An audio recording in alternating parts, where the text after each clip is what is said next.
The thing about being invisible is that people tell you exactly who they are when they think you don't matter. And if you're paying attention, which I always am, they hand you everything you need. Welcome back to Father's Revenge Stories. Grab your coffee, settle in, and remember, arrogance only works until it bumps into quiet money. Drop a comment and hit subscribe. You're going to love how this one ends. My name is Benson Miller. I am 61 years old. I drive a 2004 Chevy Silverado with 187,000 miles on it and a dent above the rear left wheel that I have never once thought about fixing. I wear a Seiko 5 that I bought in 2007 for $42 at a department store outside Bakersfield, and it has not lost a minute since. I live alone in a 1,100 square foot house on Clearwater Road in Kern County, California. My property taxes last year were $1,847.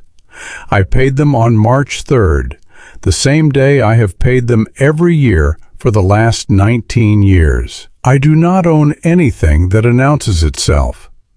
I grow vegetables in a raised bed out back. Green beans, tomatoes, and a zucchini plant that has never once shown restraint. I raised my son Clark alone from the time he was 3 years old. His mother Evelyn died on a rainy Tuesday afternoon, a car accident on the highway, coming home from the market. That sentence is the shortest way to say the thing that rearranged my entire life. I won't spend more words on it than it deserves. Loss becomes part of the foundation. You build on top of it, or you don't build at all. Clark grew up knowing we had enough. I was careful with money, and I worked hard, and I made sure he never felt the gap between what we had and what other people showed off having. He put himself through college on warehouse night shifts and cheap apartment food, and he never once asked me to bridge the distance. I was proud of that. More proud than I have ever said out loud. What Clark did not know, what I had decided deliberately years before, for reasons I still believe completely, was that we had considerably more than enough. When Evelyn died, her parents' estate passed to us. Her father had owned a small manufacturing operation outside Fresno. Land, equipment, shares in local companies that most people in 1998 considered unremarkable. I took that inheritance, and I did the only thing I have ever known how to do with something valuable. I studied it.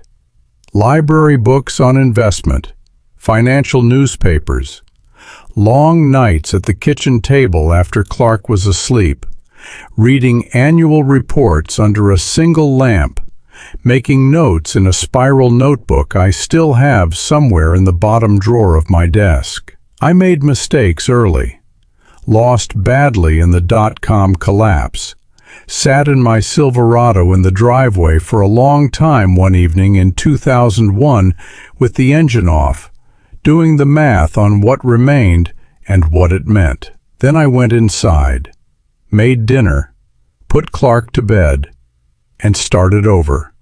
Patient, methodical, invisible. Technology positions before they were obvious. Land in suburban corridors nobody wanted yet. Startup funds in companies I believed in for reasons I could articulate in a notebook but never explain at a dinner table. By the time Clark started college, I had crossed 8 figures. By the time he graduated, 9. I told no one. Here is why. I had watched what early knowledge of wealth does to young men. I had seen it drain the hunger out of them, the productive kind, the kind that makes a person build something real instead of maintaining something borrowed. Clark needed to be hungry. The warehouse shifts mattered. The cold meals on Tuesday mattered. The specific dignity of a man who earns his own way in the world. That mattered more than anything I could have handed him. The right moment to tell him would come. I was simply waiting for it. I did not expect the Ellington family to decide when that moment arrived. Clark met Lacey Ellington his junior year. Her father Brantley ran the Ellington Group, construction, real estate, hospitality assets spread across Southern California. The kind of money that is organized entirely around the performance of itself. I researched the family before I ever shook Brantley's hand. I always research. It is the habit of a man who built what I built, making decisions that could not be undone. The first dinner at their Beverly Hills home told me everything I needed to know. Brantley shook my hand with the tips of his fingers, the handshake of a man who has already decided the other person is not worth the full gesture. Elise, his wife, complimented my jacket in the tone people use when they are cataloging something as beneath them. Their son Marcos, 20 at the time, looked at me with the specific boredom of a young man who has never once been seriously contradicted. I said nothing about any of it. I ate dinner. I watched how Brantley treated the woman who poured his water. I filed everything carefully in the column where it belonged. 2 years of family dinners followed. 2 years of comments dropped casually and engineered to land, about Clark's earning potential, his presentation, whether he had long-term vision. A prenuptial agreement delivered on a Tuesday evening in a lawyer's conference room with all the warmth of a property lien.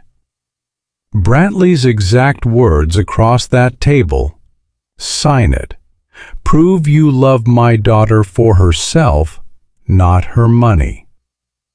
Clark called me that night, voice steady the way it gets when something has cost him more than he wants to show. "They don't trust me, Dad." I said, "I know.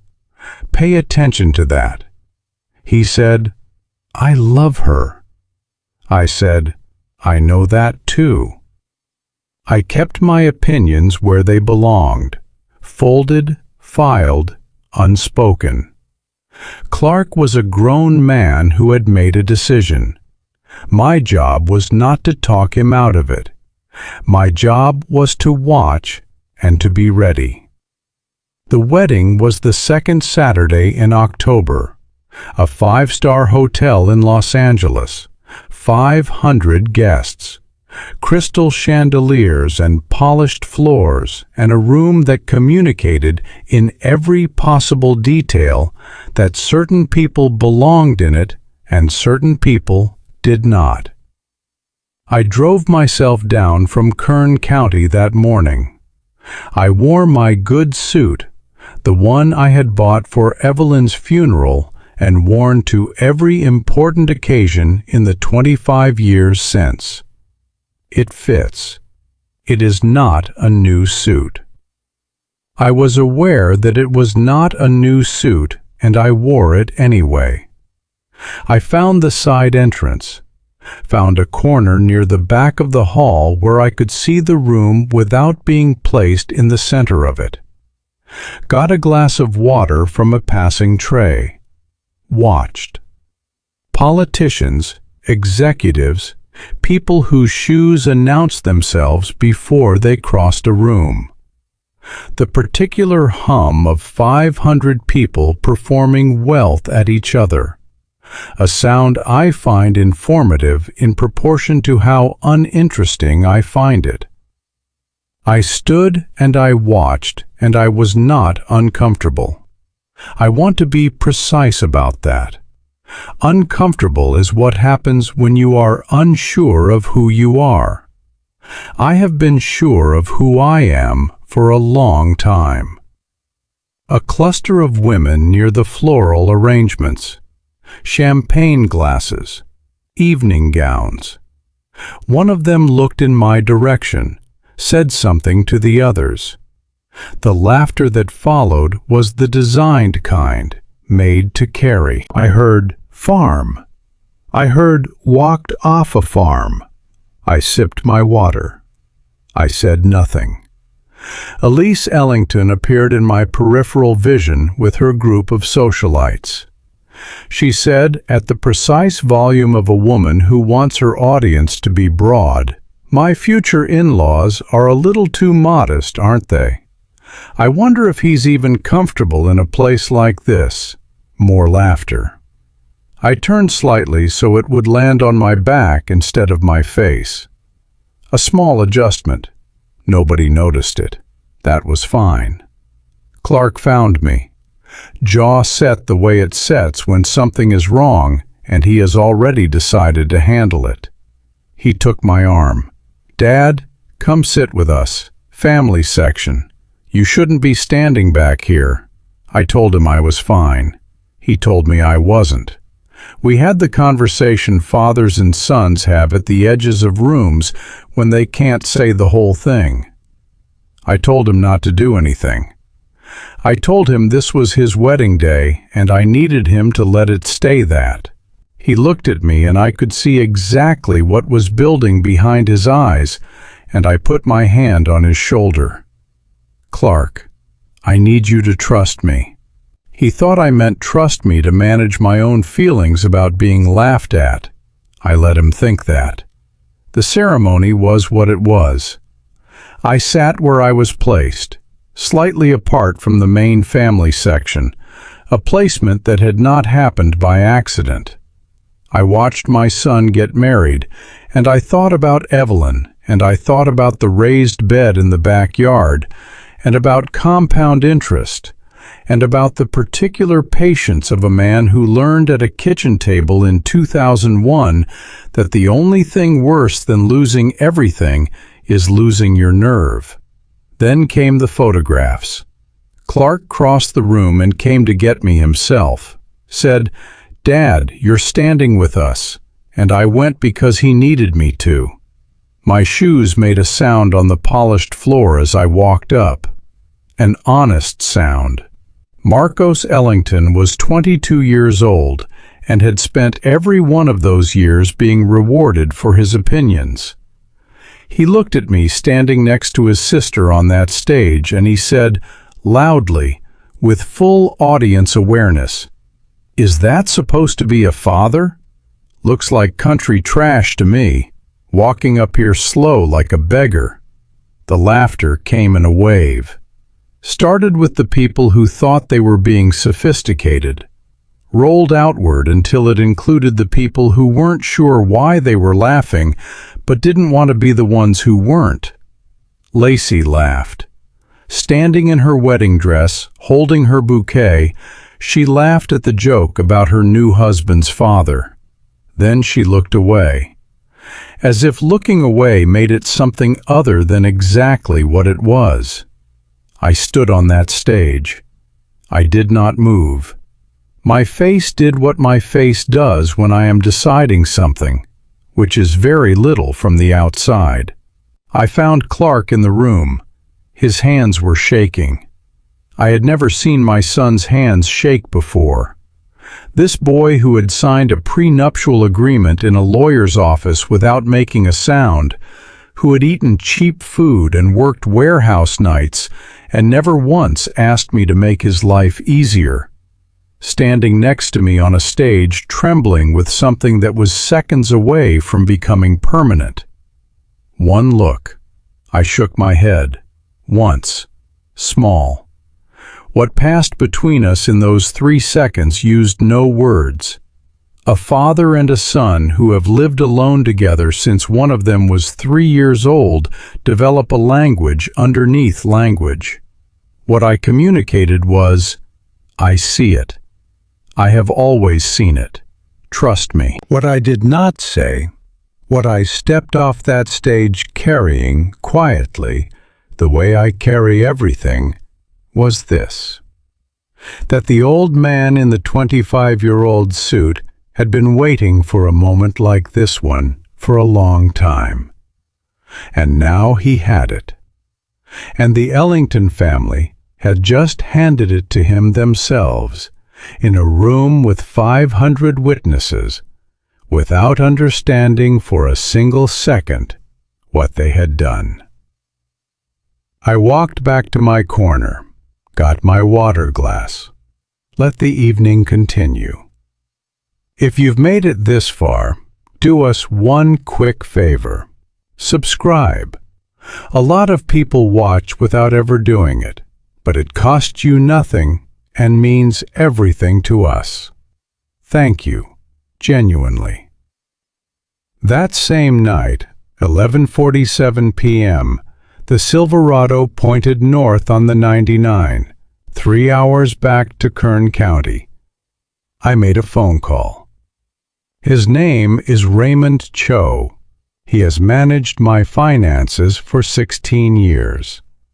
He answers on the second ring, not because I pay him to, though I do, because Raymond Cho is the kind of man who already has his phone in his hand when it rings. He picked up. I said, "Raymond, I need a full picture on Ellington Group. Debt position, cash flow, minority shareholder distribution, everything outstanding in their real estate portfolio. Call it 2 weeks. Be thorough." He said, "Are we looking for something specific?" I said, "We're looking for whatever's there." He said, "Benson, it's almost midnight." I said, "I know what time it is, Raymond." A pause. 2 weeks, he said, and he hung up. I want to explain what I was doing and what I was not doing. I was not planning to destroy the Ellington family. Destruction has never interested me. I am a builder. I have been building since I was 33 years old at a kitchen table with a spiral notebook and a lamp, and a 3-year-old asleep in the next room. What I was interested in was something much more specific. I wanted to be in the room when it mattered, already there, already holding the right position, already knowing exactly what was in every column, before the people who thought they had the whole picture even understood there were columns I had been keeping. Patience is the most underestimated instrument a person can carry. This is not a thing I read in a finance book, though I read it in several. It is a thing I learned sitting in a driveway in 2001 with the engine off and everything I had built down by 40%. The world moves toward people who wait correctly. I had been waiting correctly for 28 years. I was very, very good at it. Raymond called on a Thursday morning 14 days later, 8:22 a.m. I was in the backyard checking the green beans. He said, "Benson, the Ellington numbers are interesting." I set down my garden shears. "Talk to me." The picture he assembled was the one I had half expected and half hoped I was wrong about. Ellington Group had been living in front of itself for years. Brantley had inherited a sound company from his father and managed it the way men manage inherited things when they have never had to build, maintaining the surface, not the structure.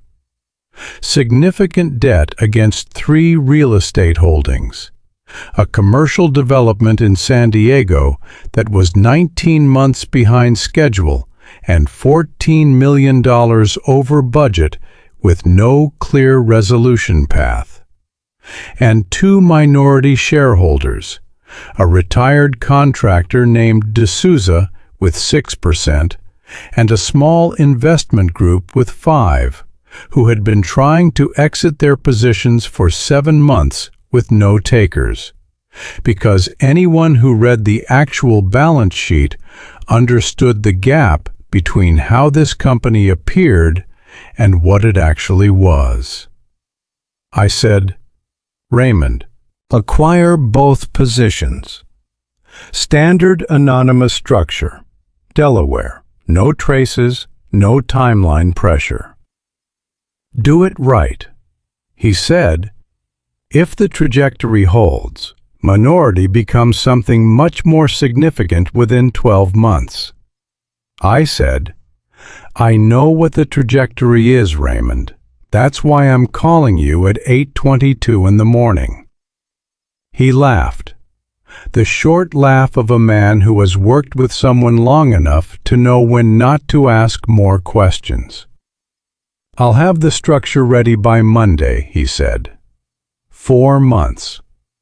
That is how long it took. Raymond moved the way water moves, finding the path of least resistance, never announcing itself, arriving exactly where it intends to. D'Souza sold through an intermediary on a Wednesday. The investment group took 3 conversations over 6 weeks before they agreed on terms. Neither of them knew who the buyer was. Brantley Ellington never looked in that direction because Brantley Ellington was managing the San Diego disaster and attending the right dinners and operating on the assumption that the people worth watching were the ones who announced themselves. By February, I owned 13.4% of Ellington Group. I told no one, not Raymond's associates, not my neighbor Jim, who has been borrowing my wheelbarrow since 2015 and asking no questions in return. Not Clark, especially not Clark. Clark's marriage lasted 18 months. He didn't tell me directly. My son is private with his pain in the way men who grow up without brothers tend to be, holding things inward until they've already decided what to do about them. But I heard it in the Sunday calls. The pauses got longer. The ease that used to come through when he talked about his week had been replaced by something careful and depleted, the specific exhaustion of a person who has been folding himself into a shape that isn't his for too long. He called on a Wednesday night in April. 9:14 p.m. I was at the kitchen table. He said, "Dad, I think I made a mistake." I said, "Tell me." He told me everything.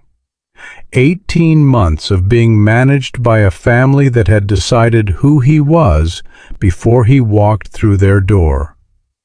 The way Lacey had, gradually and without announcement, stopped being the woman he'd known on a college campus and started mirroring her mother. He wasn't angry. He was done in the way that is much harder to come back from than anger. I said, "What do you want to do?" He said, "I want to come home." I said, "Then come home." He arrived 12 days later. 2 bags and the expression he wore at 7 years old when something had broken and he wasn't sure how to begin fixing it. I made dinner. I gave him his room back. I said nothing that didn't need saying. The divorce was quiet. The prenuptial held exactly as the Ellingtons had designed it to hold. Clark left with nothing financial. He left with himself intact. I have always considered that sufficient. The Ellington family treated it as a confirmation. I know because words travel, and the right ones eventually reached Raymond, who told me over the phone with the careful neutrality of a man who has learned when to be neutral. Brantley had reportedly told someone at a dinner that they'd known from the beginning the warehouse boy wasn't built for their world. Elise told her circle that Lacey had shown remarkable patience. And Marcos, at a bar on a Wednesday, apparently feeling expansive, told someone that the poor old man at the wedding had probably crawled back to his farm and died of embarrassment. I was checking the green beans when Raymond relayed that last one. I finished what I was doing, came inside, made a cup of coffee, and sat down at the kitchen table. The same table where I had read finance books by lamplight while Clark slept. And I looked at the wall for a while. Then I picked up the phone and called Raymond. "How does 13.4% look right now?" I said. He was quiet for a moment, the particular quiet of a man who has just run the numbers and is deciding how to say what they add up to.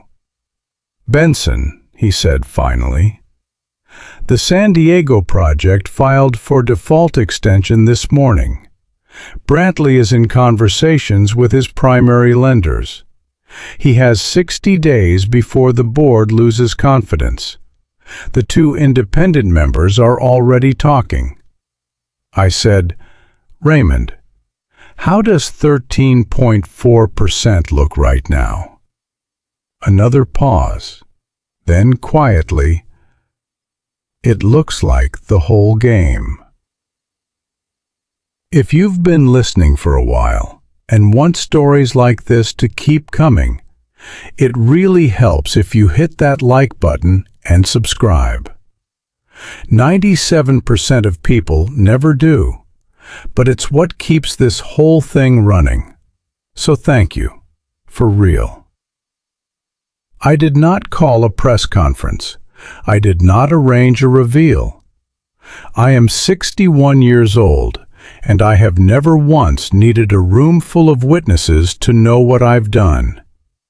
I asked Raymond to arrange a private meeting, a conference room on the 23rd floor of a financial building in downtown Los Angeles. 8 people around a table, myself and Raymond and 2 attorneys on one side, Brantley and 3 board members on the other. No press, no theater. I wore the same suit I had worn to the wedding, the same one. I want you to hold on to that detail. We walked in, sat down, and I watched Brantley Ellington look at me across that conference table. 4 seconds. That's how long it took for the recognition to move through his face like weather. First, the blink of surprise, then the beginning of dismissal, then something stopping the dismissal cold, then the full, quiet, irreversible rearrangement of a man whose mental picture of another person has just been handed back to him with every assumption corrected in red. He didn't speak first. I gave him credit for that. It meant some instinct still worked. I said, "Brantley, thank you for making time." He said, "Mr. Miller." Then, "I have to be honest with you. I'm not entirely certain what this meeting is." I nodded at Raymond. He placed the ownership documentation on the table. Brantley looked at it. One of the independent board members, a woman named Patricia Souza, late 50s, the one I had been told was already asking questions, put on reading glasses and worked through it page by page. Then she looked at me. Then she went back to page 1. I said nothing. Silence in a room where documents are being read does more work than anything a person can say out loud. I learned that across 28 years of waiting for the right moment. I let it work. When Brantley finally looked up, his face had been reorganized into something controlled. He was not a stupid man. He found his composure faster than most would have in that chair. I noted it. He said, "You've been a shareholder since February," I said. "Raymond can walk you through the acquisition timeline if that would be useful." A pause. "That would have been around the time of the wedding," I said. "Yes." The room was very still. Patricia Souza had taken her reading glasses off. She was looking at the table. Brantley said, "You were there, at the reception." "I was." "You were standing in the corner, near the back." "I was." He looked at me for a long moment, and then he said, quietly, "Not a performance, not a calculation, just a man finally seeing the full picture of something he had been looking at wrong for 2 years." "I didn't." "No," I said, "you didn't." I let that sentence stay exactly where it landed. No speech around it, no explanation, no inventory of every comment and every laugh and every pointed finger in a room full of crystal chandeliers. None of it needed saying. He already knew. The silence did the rest. I opened the folder on my side of the table.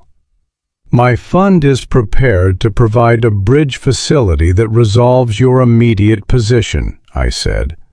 "The terms are straightforward. I think you'll find them fair." "And in exchange?"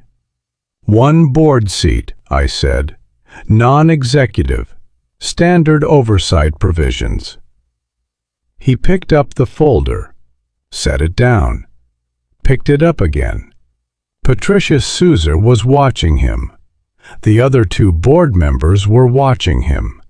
And Brantley Ellington, the man who had looked at me at his daughter's engagement dinner and pointed at me like a low-level employee and said, "You're temporary," sat in that chair and read every page. Slowly, carefully. The way a man reads something when he understands that every word has weight. He signed on the 4th page. I did not shake his hand. He did not offer it. We both understood that the meeting was something other than a transaction. Raymond and I rode the elevator down in silence. In the lobby, he looked at me and said, "How do you feel?" I thought about it honestly. Like a man who parked in the right spot a long time ago and just got back to his car, I said. Raymond nodded slowly. "That's either very wise or very strange," he said.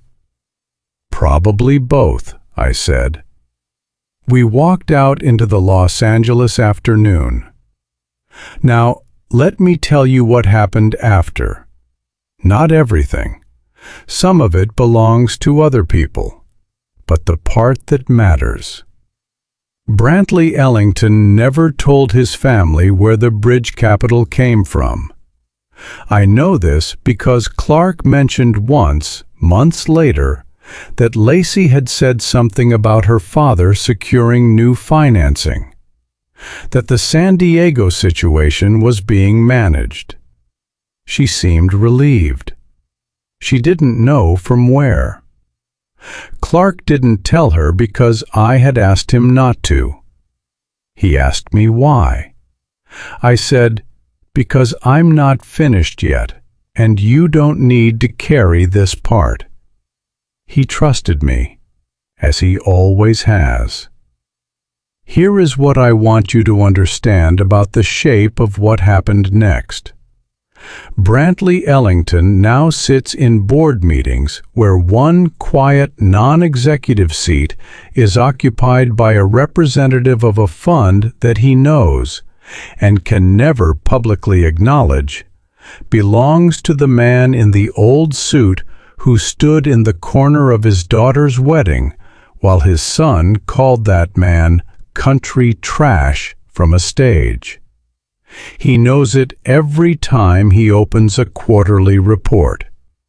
He knows it every time he signs off on a decision that requires the fund's approval. He knows it every time the meeting ends and he drives home to Beverly Hills in his car that costs more than my truck is worth. He has never said a word about it, because saying a word about it would require explaining everything. And explaining everything would cost him the capital that is keeping his company alive. That is a specific kind of weight. I designed it to be carried quietly. He carries it every single day. Elise still attends her charity luncheons, still hosts her dinners, still performs, because performance is what she knows. But there is something that happens to a certain kind of person when they discover the foundation of their world is held, silently, by someone they publicly humiliated. The room never feels quite as certain as it used to. The smile takes slightly more effort. I have no confirmation of this. I do not need confirmation. I know exactly how it works because I built it. Marcos is 24 now, building his career. I wish him no specific harm. He was 22 and thoughtless and cruel in a room that rewarded cruelty, and he has to live inside whatever he becomes. That is consequence enough. Clark is home. He has been building something of his own, a small technology business, early stage, the kind of thing that looks like nothing from the outside until it doesn't. He works long hours at the kitchen table, the same kitchen table where I used to read finance books by lamplight while he slept, and he is sharp and focused and hungry in exactly the way I raised him to be.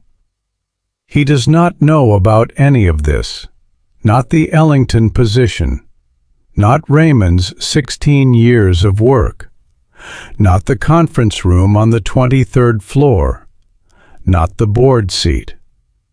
He will. I have been waiting for the right moment for 28 years. A man who has waited that long can wait a little longer. Some mornings I am in the backyard early before the heat sets in, and Clark comes out with 2 cups of coffee and sits on the back step, and we don't talk much. We have always been comfortable not talking. The particular silence of 2 people who don't need to fill the space between them. I think about the Silverado in the driveway in 2001, with the engine off and everything down by 40%. I think about the kitchen table and the lamp and the spiral notebook in the bottom drawer. I think about a room full of chandeliers and a man in an old suit standing in a corner near the emergency exit, holding a glass of water, watching 500 people who had already decided who he was. And I think about how the most powerful thing a person can do in that moment, any moment where someone has looked at the surface of you and decided that's the whole picture, is simply to continue being exactly who you are, with everything that entails, and wait. The Ellington family looked at me at a wedding in October and saw a poor old man who didn't belong in their room. They laughed at the suit. They laughed at the shoes. They put me in a corner near the emergency exit and decided I was not worth the family section. What they missed was the man inside the suit.